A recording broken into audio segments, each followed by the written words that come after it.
A massive protest and counter-protest breaking out here at King and Simcoe. You have pro-Palestinian protesters on this side and pro-Israeli protesters on this side, with police setting up bikes and fences to try to keep them broken up. This is all for the TIFF world premiere of The Road Between Us, a movie that bills itself as an October 7th rescue story, while others call it Israeli propaganda.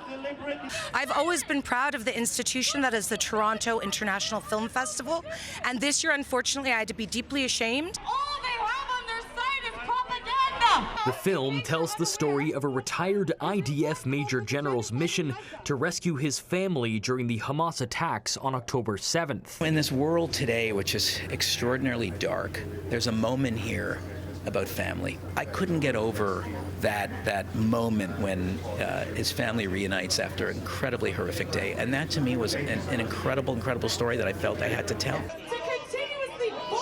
Free the hostages!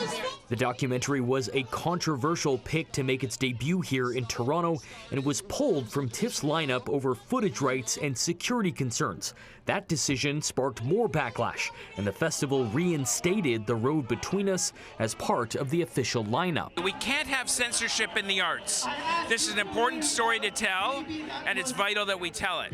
And showing this movie is a tribute to those who were massacred on that day. Pro-Palestinian protesters argue that it humanizes the actions of Israel's government and the subsequent war that has killed tens of thousands of Palestinians. When we focus on a date in history and ignore the entire historical context and all of the war crimes and crimes against humanity that this general himself is involved in, which led up to these attacks, we're not actually helping the situation at all. Protesters clashed for hours Wednesday afternoon, carrying signs and flags and screaming at each other from behind police barricades.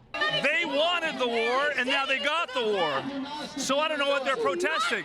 Did they think we were not going to try to defeat the military that came into Israel to kill us? If we're going to tolerate this kind of thing happening in our world to Palestinians today, what's to stop it from happening to some other ethnic group tomorrow? Wednesday's screening of The Road Between Us is the only showing at the Toronto International Film Festival. Now, Toronto police have confirmed to us that additional resources needed to be brought in today to help control the situation at King and Simcoe, and at least one person was arrested here.